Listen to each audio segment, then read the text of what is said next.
de Ética Cristiana. Bueno, pues el día de hoy vamos a continuar con la segunda parte. Estamos viendo los fundamentos de ética y hemos hablado qué es la bioética. A ver, alguien que nos apoye, que ha estado repasando sus apuntes. ¿Qué es bioética? A ver, ¿qué es bio? Ética, etos, conducta, ¿ok? Hemos visto cuáles son los principios morales en cuanto a la vida. Y hemos hablado de algunos principios que nos van a ayudar a tomar buenas decisiones.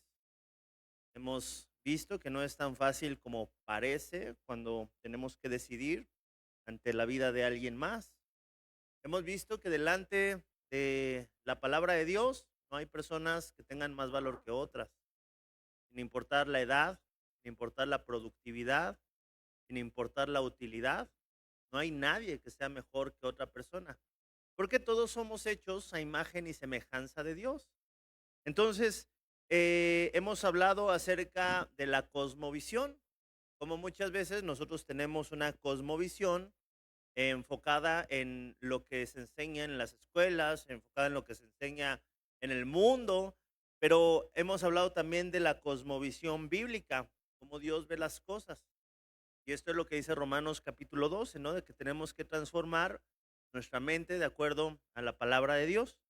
Hemos visto el primer fundamento para tomar buenas decisiones en cuanto a la ética, en cuanto al trato de las personas. ¿Alguien se acuerda el primer fundamento? Dios es el creador de la vida. De ahí comienza todo, ¿ok? La vida humana no es producto de la casualidad, sino que es una obra de Dios. Y porque Dios creó, Dios también le dio propósito y Dios le dio valor a las personas. Entonces, en este punto vimos cómo Dios creó al ser humano y cómo el ser humano posee una dignidad especial por encima de la demás creación. ¿Por qué? Porque fuimos hechos a imagen y semejanza de Dios. La dignidad del hombre no depende ni de su inteligencia, ni de su salud, ni de su productividad, ni de su edad, ni de su tamaño, ni de su capacidad física, ni de su genética, ni de su independencia, ni de su nivel económico, y tampoco de su físico. ¿Ok? Hemos hablado esto. Un bebé no vale menos que un adulto. Un adulto que ya no trabaja no vale menos que un joven que inicia sus estudios. Eso fue lo primero que vimos. El segundo fundamento, Dios es soberano sobre la vida. Hemos visto que Dios es el que está por encima de todo y es Dios el que hace morir, hace vivir. Deuteronomio 32, 39. Ved ahora que yo soy Dios y no hay dioses conmigo. Yo hago morir y yo hago vivir. Yo hiero y yo sano. Nos hemos dado cuenta que el Señor es dueño de nuestra vida por completo. Y cuando alguien parte, es porque su tiempo y su propósito terminó en este mundo. ¿Ok? A nosotros no nos toca decidir eso, porque dice la Biblia que Él es el que da la vida y ¿quién es el que la quita? No somos nosotros. ¿Quién es? Dios. Entonces Dios determina sus límites. Dios determina cuándo termina. Significa que nosotros no somos absolutos dueños de nuestra vida, sino que somos administradores de algo que le pertenece a Dios. ¿A quién le pertenece tu vida? Tu tiempo, tu cuerpo, tu mente, a Dios. Vamos a ver el tercer fundamento el día de hoy. Dios sostiene nuestra existencia. El apóstol Pablo predicó en Atenas en Hechos 17:25, pues Él es quien da a todos la vida y el aliento de todas las cosas.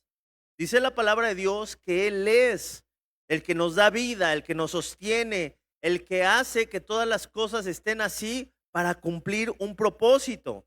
Hechos 17:28, también lo vimos el domingo, porque en Él vivimos, nos movemos y somos.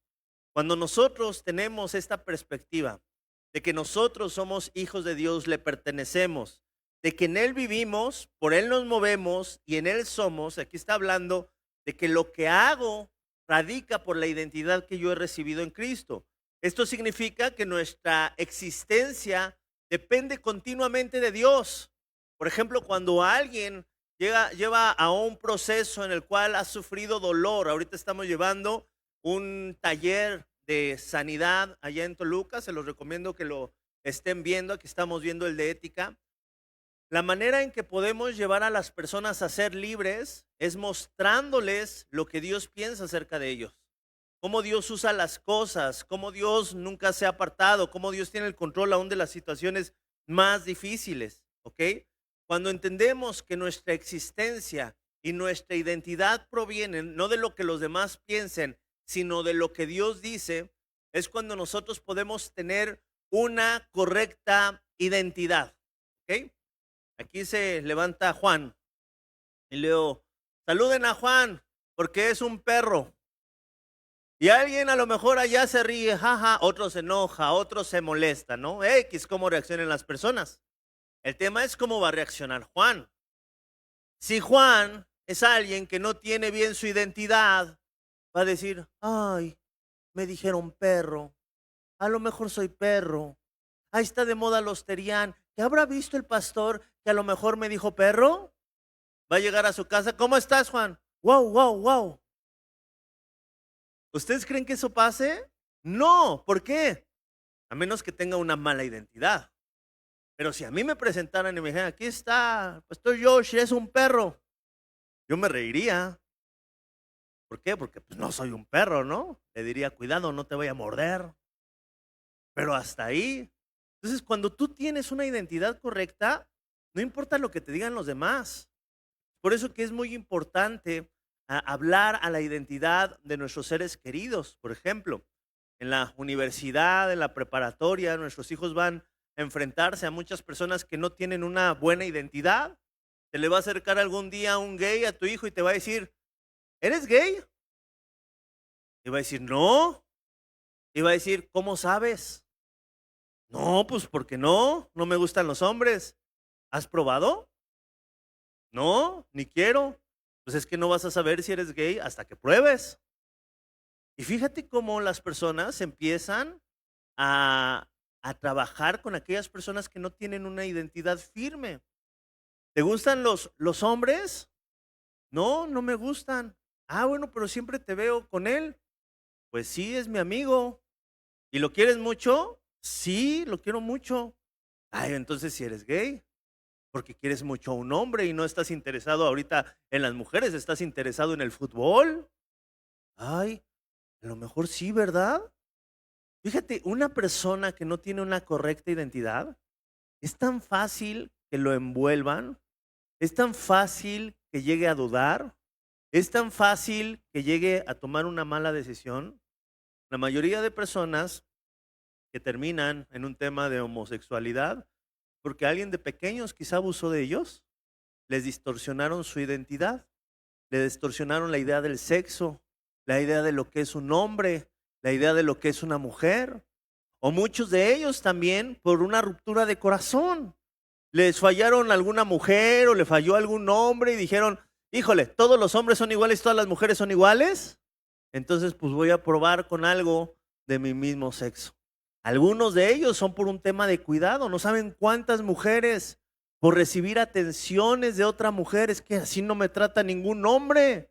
Me llega a confundir porque me abre la puerta, me dice mi amor, me dice qué bonita me veo todos los días. Ningún hombre me ha tratado así.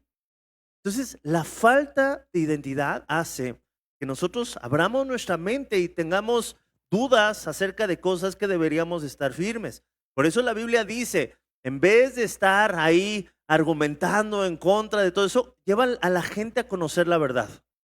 Tú eres un hombre, eres una mujer creada por Dios para cumplir un propósito. Y dentro de tu género, Dios le dio dirección a tu género para cumplir un propósito, ¿ok? Entonces, esto debe de cambiar nuestra manera de pensar. Nosotros no somos seres autónomos, nosotros nos movemos y somos lo que Dios dice que seamos, ¿ok? Entonces, otra cosa, ¿la medicina es enemiga de la fe? No. Dios puede usar médicos, puede usar medicamentos, puede usar cirugías, puede usar tratamientos, puede usar tecnología, puede usar investigación científica, ¿ok? La pregunta es si nosotros estamos sustituyendo a los médicos por Dios. Ahí es cuando se vuelve el problema.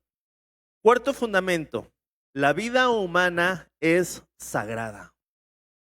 La vida de cualquier persona es importante.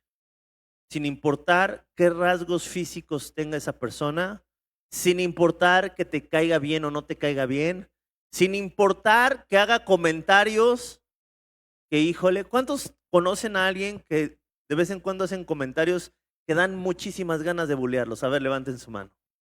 Yo creo que todos, ¿no? Y te puede llegar el pensamiento a la mente. Pero cuando tú llevas todo pensamiento cautivo a la obediencia de Cristo Jesús, en vez de decirle, ay, estás bien mal, ¿no? ¿Qué es lo que dices? Muchas veces guarda silencio para no dañar, para no lastimar. Génesis 9:6 habla, el que derramare sangre de hombre, por el hombre su sangre será derramada, porque a imagen de Dios fue hecho el hombre. Esto también lo vimos la semana pasada. El siguiente, para que nosotros podamos saber, el quinto fundamento es que el fin no justifica los medios. Hay algunas personas que dicen, bueno, es que sí, pues tenía razón. A veces entramos a estos problemas éticos que nos enseñan las películas del día de hoy, ¿no? Como por ejemplo, bueno, pues él no era villano. Él hizo eso por un bien mayor, ¿no? Ahorita estuvieron de moda las películas de Marvel, cuando salió la historia de Thanos, que dicen, no, es que era la manera de rescatar a la humanidad asesinando. Debemos de tener mucho cuidado. El fin no justifica los medios. Yo he conocido personas que se dedican a actos, a cosas de delito, ¿cómo ellos se justifican? A mí me tocó hablar con compañeras que sus papás eran narcotraficantes y decían, es que mi papá trabaja, es el trabajo de mi papá. Y a través de eso, Dios nos bendice. Mi papá no usa las drogas. Si no lo hiciera mi papá, lo haría alguien más. Entonces, debemos de tener mucho cuidado. Dice Romanos 3:8. ¿Y por qué no decir, como se nos calumnia y como algunos cuya condenación es justa, afirman que nosotros decimos, hagamos males para que vengan bienes? ¿Dios puede utilizar algo malo para traer algo bueno? No. Dios no puede utilizar un delito que nosotros hagamos para traernos bendición. Sí puede utilizar un error de otra persona, sí puede utilizar una circunstancia difícil, es más, puede usar una enfermedad, pero Dios no nos va a hacer que nosotros hagamos cosas malas para alcanzar la bendición. Esto establece un principio fundamental. No podemos hacer algo moralmente malo simplemente porque esperamos obtener un resultado aparentemente bueno. Debemos de tener mucho cuidado. Ahorita, ¿no? En el gobierno se da mucho que se tiene que mentir para recibir algunas ayudas, algunos apoyos. Alguna vez se acercó un hermano a decirme, oiga, pastor, pues yo no tenía trabajo y me ofrecieron este trabajo ahí con las tarjetitas rosas del Estado de México. Y bueno, pues el que me ofreció trabajo me dijo que nada más de esas tantas que le dieron, 100 de esas tarjetitas le tenía que estar yo cobrando y enviándoselo a él directamente. Él había estado orando mucho tiempo por trabajo. Y de repente llega este trabajo y empieza con esta lucha, porque le empiezan a pedir cosas. Y me acuerdo que le costó mucho trabajo, porque por una parte su familia necesitaba esa provisión, necesitaba esos recursos, pero él decidió hacer lo correcto. Y él decidió decirle no a ese trabajo. Y el Señor le abrió otro trabajo. No te voy a decir, uy, en el otro trabajo se hizo millonario. No, pero estuvo en paz. Estuvo en paz. Después, tiempo después, me habló y me contó, me dice, ¿qué crees? Que la persona que entró después de mí, que hizo el fraude, ahorita ya está en la cárcel. Fíjate, a veces nosotros decimos, no, es que no me va a pasar nada. ¿Te acuerdas como en el huerto del Edén? No va a pasar nada, dice el enemigo. Pero la palabra de Dios dice que sí, el pecado trae consecuencias. ¿Ok? Sexto fundamento. El amor debe estar sometido a la verdad. Una de las palabras más utilizadas para justificar las decisiones dentro de la bioética es amor. Lo hago por amor. Y el día de hoy lo vimos, ¿no? En el grupo de hombres. No todo lo que se dice amor es amor. Hay algo que es muy superficial, que ni siquiera es amor, y que pensamos a veces en nuestra comodidad. La Biblia no permite definir el amor según nuestros sentimientos. Es más, el amor va por encima de nuestros sentimientos. El amor va por encima de nuestra voluntad. El amor es lo que dice la palabra de Dios que es. Dice Juan 14:15.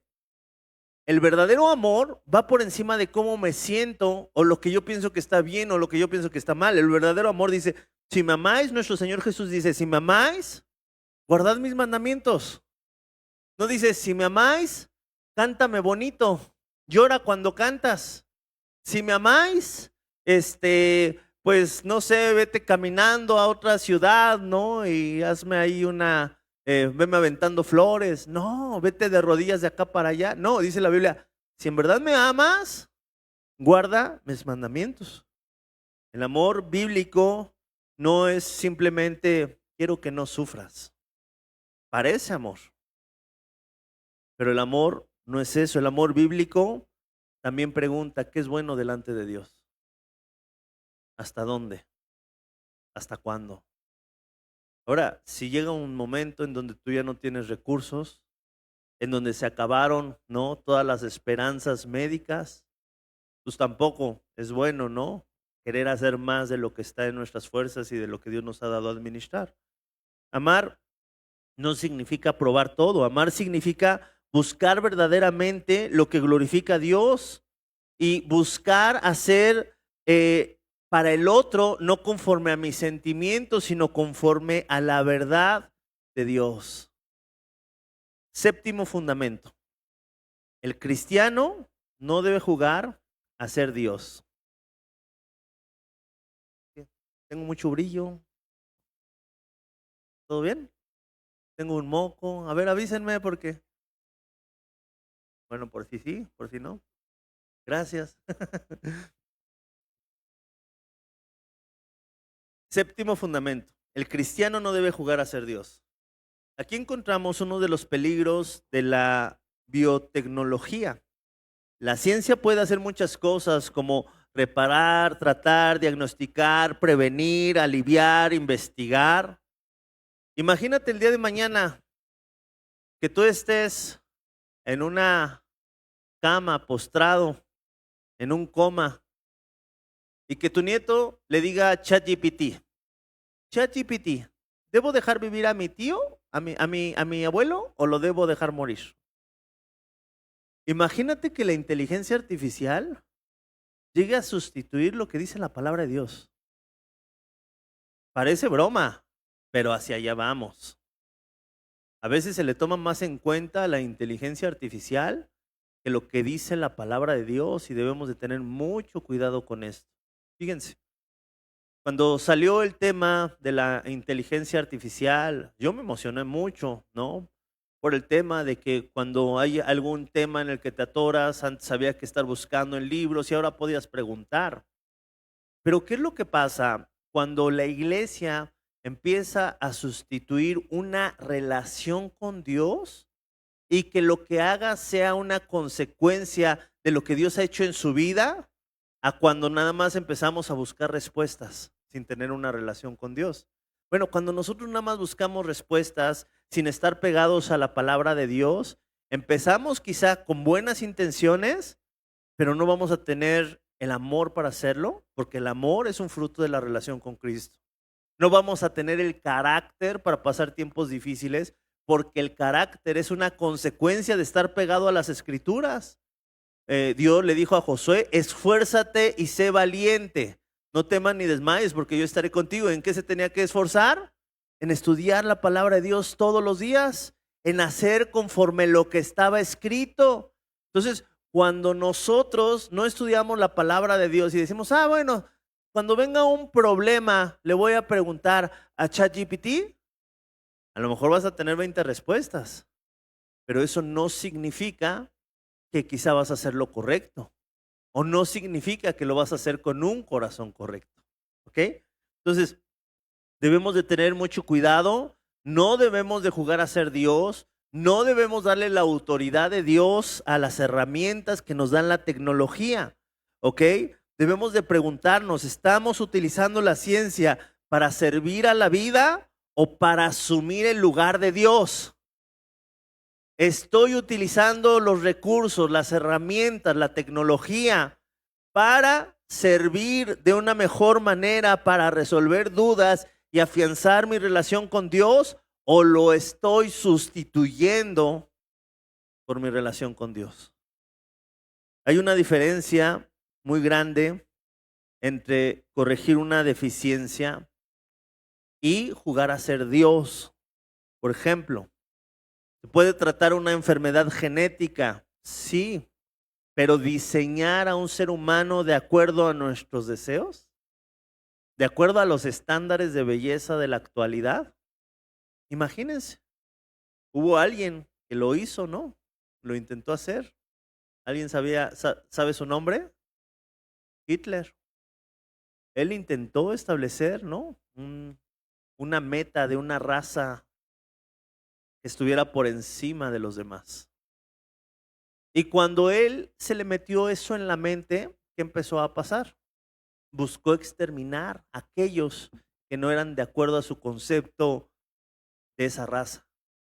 Entonces, debemos de tener mucho cuidado. A veces nosotros etiquetamos a las personas por cómo se ven, ¿no? Ay, ese es fresa, ha de ser payaso. Ay, ese es arqueto, ha de ser así. Ay, esa persona es de tal es de tal manera, ha de ser así. Esa persona no estudió. Ah, por eso esos comentarios. Esa persona sí estudió. Ah, ya se le subió. No, todos somos seres humanos y debemos darnos la oportunidad de conocerlos. Es cierto, hay personas muy ricas que son payasas, pero también hay personas pobres que son payasas. Hay personas pobres que son orgullosas. Hay personas pobres que son codas y avaras, ¿no? No nada más es un tema de ricos. En todos los ámbitos hay personas con ciertas características, pero no tenemos que definir a las personas con las cosas externas, ¿ok? Eh, Estaría bien que nosotros dijéramos, bueno, a mí me gustaría que mi hijo tuviera un color de ojos distinto, una estatura distinta, un determinado nivel de inteligencia. Me gustaría que tuviera más capacidades. Mira, cuando tú te portas así, empiezas a comparar y ten mucho cuidado porque puedes llegar a lastimar a las personas. En algún momento, ¿no? Fueron unas personas con uno de sus hijos que tenía un problema de estatura.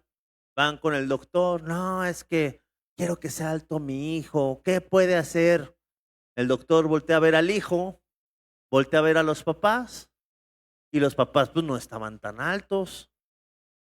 Pero ellos querían de una manera médica ayudarle a su hijo a crecer porque decía el papá, es que yo cuando iba en la primaria sufrí mucho bullying por mi estatura, porque él era chaparrito. Y la mamá decía, sí, es que los hombres que son más altos son más guapos. Y ella quería que su hijo fuera más alto, pues a lo mejor por un anhelo, ¿no? De lo que para ella representaba una verdadera hombría. El doctor les metió tremendo regañón y les decía, miren, más o menos de la estatura de ustedes, lo natural es que un niño pueda crecer 10 centímetros más o estar por debajo de ustedes.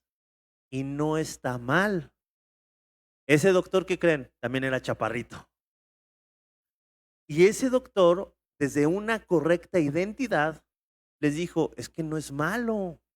¿Por qué lo quieren cambiar? Alguna vez escuché la historia de una mujer que había nacido en Europa, en donde toda la familia era de ojos de color, todas las hermanas de ojos de color. ¿Y ella qué crees? Salió sin ojos de color y salió morenita. Entonces, esta historia me la contaron, me acuerdo, en Cristo para las Naciones. Llegó el momento donde fueron unos misioneros a la iglesia de esta persona y le dijeron, ¿sabes qué? Pues vamos a ir de misiones a Marruecos. Y esta persona dijo, a mí me gustaría ir. Y la voltearon a ver y dice, es increíble porque todos tus rasgos son idóneos para ir a ese lugar. Porque de esa manera tú te puedes desenvolver ahí con ellos y no te van a poner un pero, no te van a ver como extranjero. Entonces es ideal. Y esta misionera contaba cómo aquello que por mucho tiempo había renegado, ¿no?, de su color de ojos, cómo se dio cuenta que le sirvió para cumplir un propósito.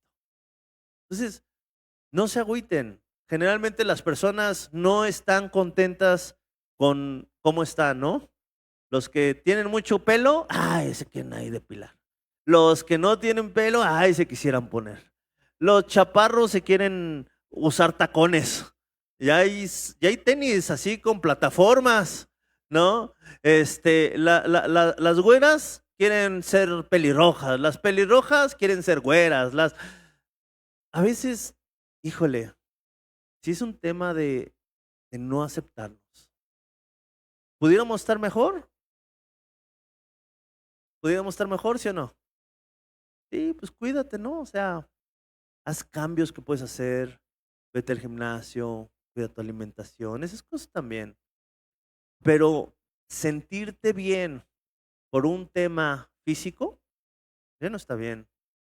Sentirte femenina solamente cuando traes uñas, no. Está bien que te gusten las uñas, está bien que te gusten las pestañas. Pero si un día se te caen y estás ahí toda deprimida, ay, es que mis pestañas, ay, es que mi esposo no me quiere porque no me da para las pestañas, ay, una broncota. Entonces debemos de tener mucho cuidado. Número 12, la medicina puede ser una herramienta de mayordomía, ¿ok? Vemos que la palabra nunca condena la medicina. De hecho, muchas veces, ¿no? Hasta el apóstol Pablo le recomendó a Timoteo a causa de su estómago tomar vino. ¿Para qué? Para que él se repusiera. Vemos aquí en Lucas 10:34, dice, y acercándose vendó sus heridas, echándole aceite y vino, y poniéndole sobre la cabalgadura, lo llevó al mesón y cuidó de él. Entonces, nunca la palabra de Dios condena eso, nunca. Al contrario, aquí el buen samaritano hizo algo bueno al acercarle el medicamento. Hay personas que se ponen muy violentas con estas cosas. No, es que yo ya dejé el medicamento. Yo ya lo hice por fe. Y alguien le está dando medicamento, alguien le quiere comprar el medicamento, alguien quiere apoyarle. Espérate, o sea, milagros sí existen, pero el milagro debe ser corroborado. El paso de fe no es solamente dejar de hacer cosas porque yo creo que ya no lo necesito. No, el paso de fe es confiar en Dios y que en el momento que Él quiere, Él me lo va a quitar y que Él tiene el poder de quitármelo, que Él me puede transformar y que yo tengo la fe y cuando Él me la quite, ya no voy a depender de la medicina. Pero tengamos cuidado. Hay gente que siento como que le quiere hacer manita de puerco, ¿no? Ya creí, a ver, ahora te toca a ti. No es así, hermanos. Recuerden que cuando nosotros oramos el Padre Nuestro, oramos, hágase tu voluntad. Y a veces Dios permite la enfermedad con muchos propósitos.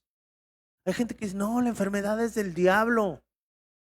Reprendo este espíritu de gripa. ¿Cuál? Mejor ya no te las tomes tan frías.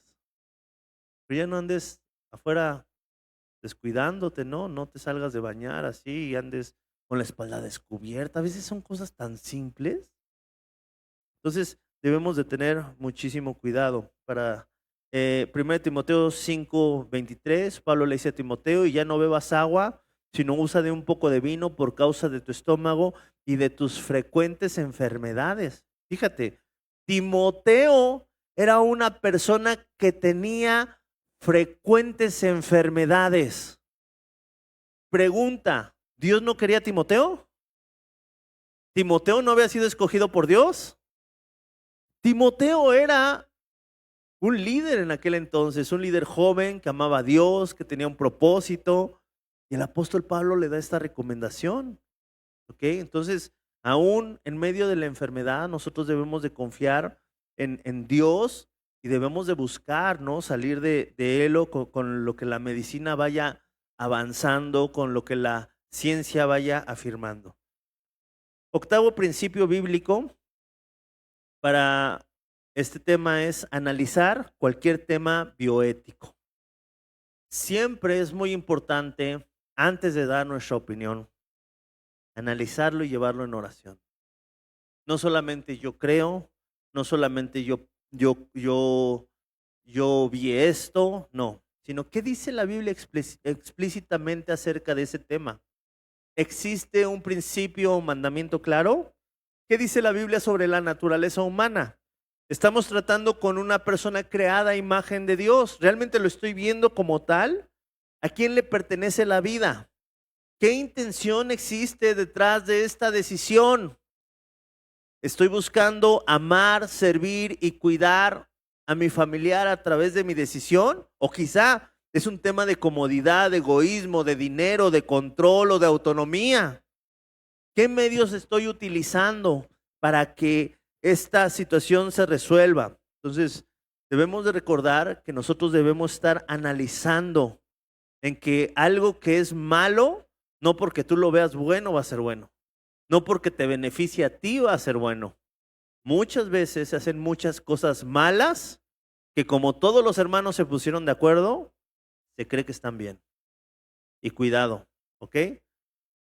¿Estamos preservando la vida o estamos provocando deliberadamente la muerte? ¿Qué tema tan difícil? ¿Qué tema tan difícil? Porque, por ejemplo, si a mí me preguntaran mis hijos, oye papá, si yo ya te veo que estás sufriendo mucho, ¿te puedo desconectar? ¿Yo? ¿Sabes qué le diría? Sí. ¿Pero qué dice la palabra de Dios? ¿La vida que yo tengo me pertenece a mí? No. ¿Por mi hijo yo lo desconectaría? No, porque lo amo hasta el final. Así me acabara el último peso.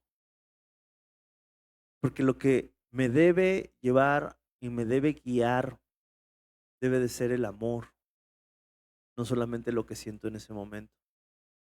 Entonces, siempre, ¿no? Como David, cuando Dios le había declarado el juicio de su hijo, el cual falleció a causa de su adulterio, David clamó y perseveró y lloró por la vida de su hijo. En el momento que el Señor decidió llevárselo, se secó las lágrimas, dijo, Señor, entendí tu voluntad, sigo para adelante. Y la gente le preguntaba, ¿qué no lo amas? Sí, pues ya lloré lo que tenía que llorar, ¿no? Ya oré lo que tenía que orar. Esta fue la voluntad del Señor. Y entonces David, desde un corazón sano, aceptó esa voluntad. ¿Ok? Esta decisión refleja la mayordomía responsable delante de Dios. A ver, ¿qué haría Jesús? Esa es una buena pregunta. ¿Qué haría Jesús? ¿Qué haría Jesús? ¿Qué hacía con los enfermos? Jesús los sanaba. Jesús a ninguno de ellos le decía, no, ya muérete. ¿O sí?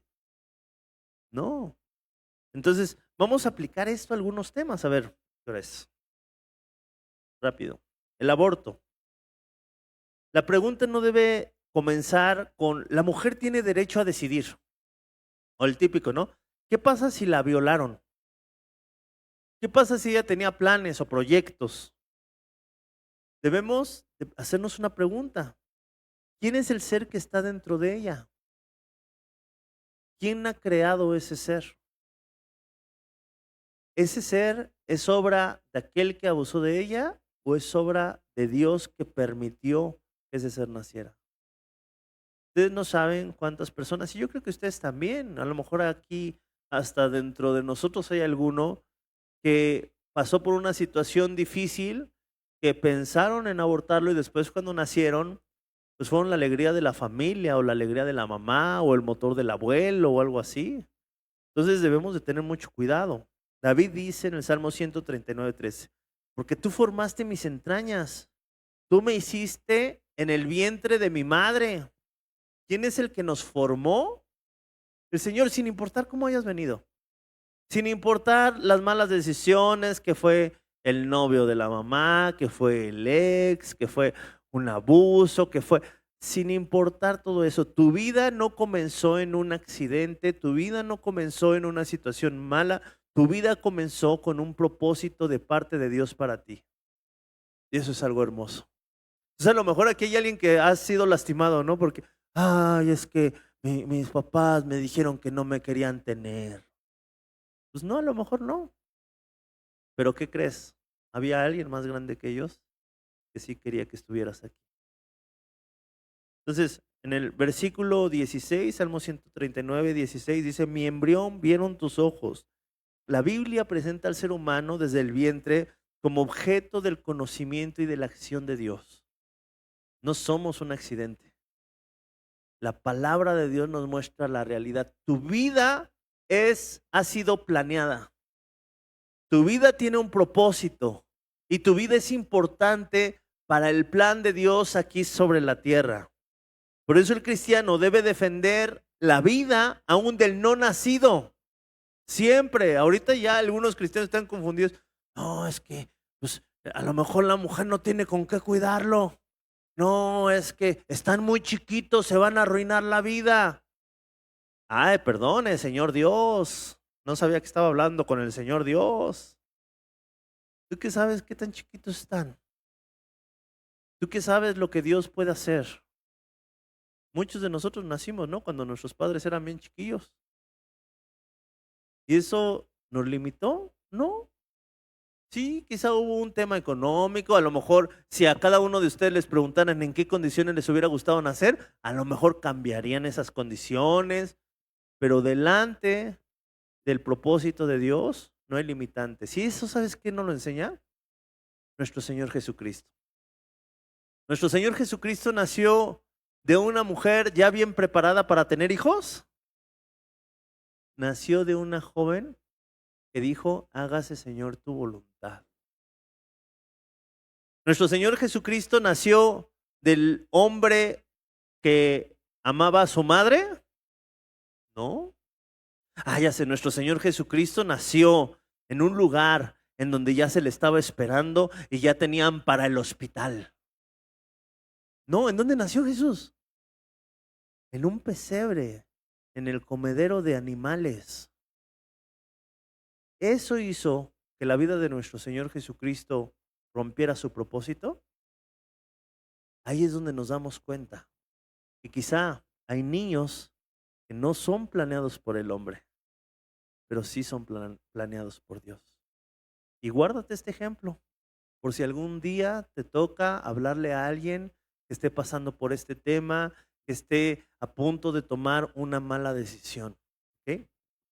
Entonces, próxima semana vamos a hablar del tema de la eutanasia, del suicidio, de la manipulación genética, de la reproducción y la tecnología. Y vamos a terminar este tema de la bioética para seguir con nuestro curso de ética cristiana. Y en tu lugar vamos a cerrar nuestros ojos y vamos a orar. Señor mi Dios, te damos tantas gracias, Padre, porque tú eres bueno. Gracias por tu palabra que abre nuestros ojos para que nosotros podamos entender que no somos dioses y no podemos tomar en nuestras manos, mi Señor, aquellas decisiones que solamente te pertenecen a ti. El día de hoy, mi Señor, te queremos pedir perdón. Si quizá hemos tomado alguna decisión así, si quizá, mi Señor, hemos tomado el lugar de Dios, a lo mejor hasta hay personas aquí que se han convertido en asesinos indirectamente, a través de un aborto, a través de una decisión. Perdónanos, Señor. Muchas veces no conocíamos tu palabra, hicimos cosas de las cuales hoy nos avergonzamos. Perdónanos, mi Señor, y ayúdanos a ver a las personas como tú las ves, con amor, con propósito. Entender que tú eres el que forma a los pequeños en el vientre de su madre. Eres tú el que da vida. Eres tú el que determina el valor de las personas, no por lo que tienen ni por su potencial, sino porque cada persona es hecha a imagen y semejanza tuya. Señor, regresa a nosotros ese corazón de amar al prójimo, de amar a las personas, no por lo que tienen, no por sus logros, no por lo que pueden producir, sino porque vemos al ser humano correctamente. Lo vemos a través de tus ojos y sabemos que tiene un valor más allá de lo que el mundo le ha dado, mi Señor. Porque cada uno vale no lo que sus padres dicen que vale, no lo que sus amigos creen que vale, sino lo que dice tu palabra que valen. Y valen tanto, mi Señor, que has dado tu vida por cada uno de ellos. Señor, ayúdanos a cambiar nuestra manera de ver a las personas para que podamos tener un trato correcto, tanto con los que son creyentes como los que no son creyentes, mi Señor.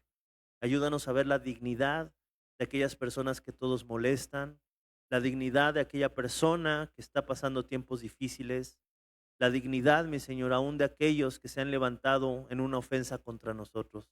Señor, ayúdanos a verlos como tu creación, hechos a imagen y semejanza tuya. Te damos tantas gracias por tu palabra. Gracias porque tú eres bueno. Gracias en el poderoso nombre de Cristo Jesús. Amén y amén. Y bueno, pues dije la siguiente semana, no es cierto, la siguiente semana es oración, ¿ok? Vamos a tener nuestra reunión de oración, pero sí dentro de 2 semanas vamos a acabar este tema de bioética y vamos a hacer algunas preguntas, ¿ok? Entonces cada uno de ustedes puede ir ahí orando y a lo mejor si tiene alguna pregunta, de acuerdo al tema que estamos viendo ahorita, pues la puede hacer y juntos aclaramos nuestras dudas, ¿ok? Entonces, anuncios solamente.